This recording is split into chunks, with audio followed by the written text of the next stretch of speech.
Morbius, Morbius, Morbius. Oh, you poor, poor movie. I'm gonna be completely honest when I say that I actually really liked Morbius. I think that it was a decent movie. But the post-credit scene, well, illogical. There's really no other way to describe it. However, there are certain things that I've come up with that might fill in a couple plot holes here. Obviously, in this video, I'm going to try and fill in some plot holes with the Morbius post-credit scene, which I have seen people endlessly crap on. And when I saw it, I was honestly pretty excited because I walked out of the cinema and was like, how can people hate this? How did they think it was bad? And then I got home and realized, oh yeah, no, that doesn't make any sense at all. Obviously, in the first post-credit scene, we see the purple cracks in the sky. And this is, of course, from No Way Home, when Doctor Strange was, of course, trying to contain the multiverse, when characters, well, I guess here, just people who knew who Peter Parker was Spider-Man were starting to enter the MCU, aka Dimension 616. However, anyone with two brain cells can tell you that the spell at the end of No Way Home was sending everyone who knew Peter Parker was Spider-Man back to their own universes. Because now everyone in the MCU, I'm assuming, it basically erased Peter Parker from their memories. So, of course, Doc Ock, Green Goblin, Toby, Andrew, Electro, all of them got sent back to their universes. However, Morbius takes this and completely reverses it. Adrian Toomes, aka the Vulture from Spider-Man Homecoming, obviously knew that Peter Parker was Spider-Man, and at the end of the movie, in the post-credit scene, he's seen talking to Matt Gargan. Now, he doesn't give up Spider-Man's name because, well, he actually liked Peter, he thought that he was cool. But now, obviously, with the spell being reversed, well, the spell taking his memory of Peter away, all he remembers is Spider-Man put him in jail. However, in No Way Home, he gets teleported to the Sony universe, which of course is not meant to happen because he was in his own respective universe and shouldn't have been taken out. Now, what I'm assuming happened in Morbius is the spell sort of worked the other way, where because Toomes knew that Spider-Man is Peter Parker, because he was already in his universe, he got teleported to another one. But obviously there's no way to justify his hope the food's better in this joint. Obviously that is just, oh, that's god awful writing. Because Adrian Toomes would never say that. He's a man who did everything for his family, and he's never been associated with magic. So him just, magically appearing in another universe, not just another place, it's another universe. He would sort of be like, oh my god, what happened? Where's my family? Nope, hope the food's better in this joint. So yes, there is no way to fill in that plot hole. But one that a lot of people have been talking about is, how does he all of a sudden have his suit back? But what's important to note here is that the suit he has in Morbius is not the same one he has in Homecoming. Because obviously this suit blew up, and when he got teleported, you can clearly see that this man does not have anything else other than himself.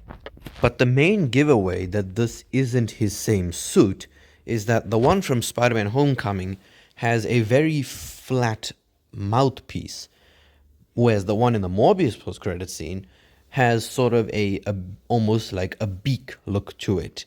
It looks very sharp and looks more like a vulture.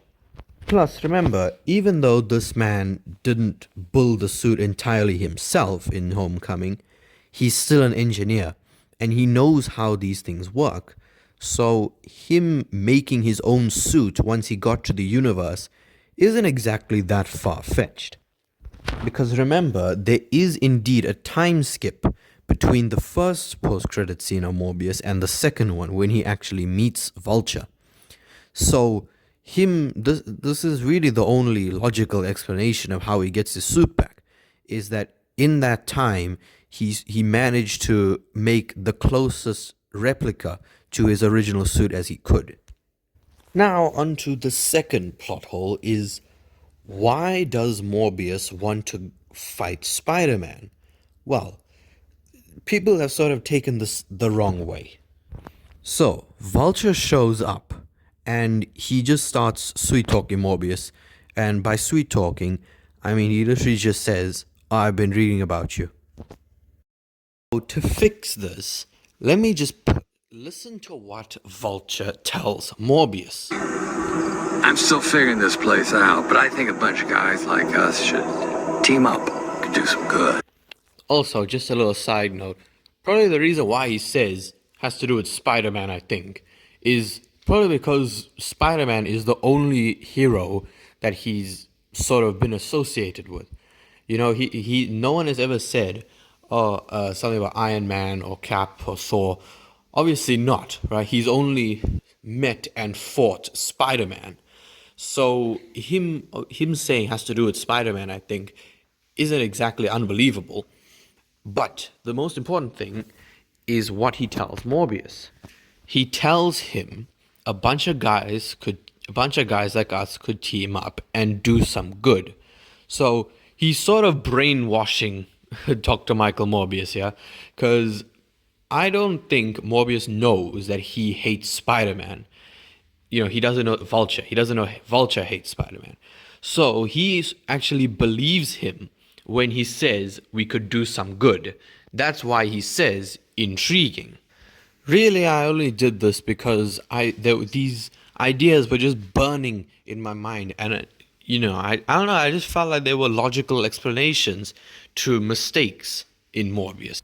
Morbius has become easily the biggest meme of 2022, and it's honestly pretty sad because when I watched this movie, I didn't really have that high, my expectations weren't really that high, but I honestly really liked the movie. I think that it was very similar to Venom, to Amazing Spider-Man, TASM 2.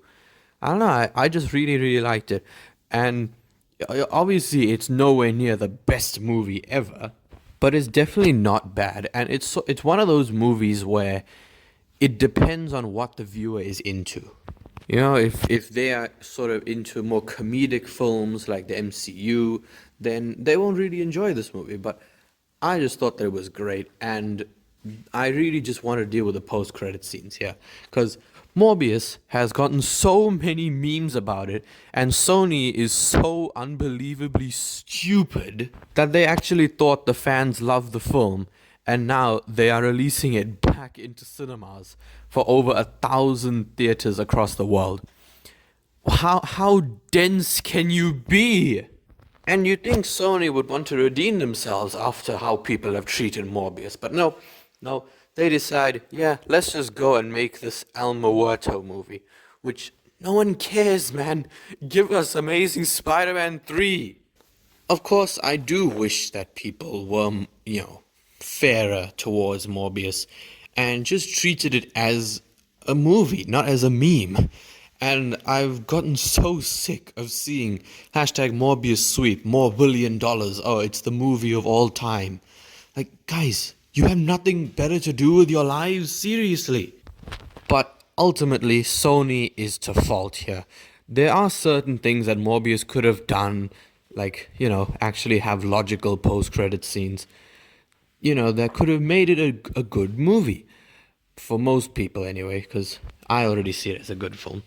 But now, obviously, Spider-Man fans have gotten a little bit worried about the Sony universe because Andrew Garfield was asked a while ago to join this whole Sony universe as the Spider-Man, and he rejected it.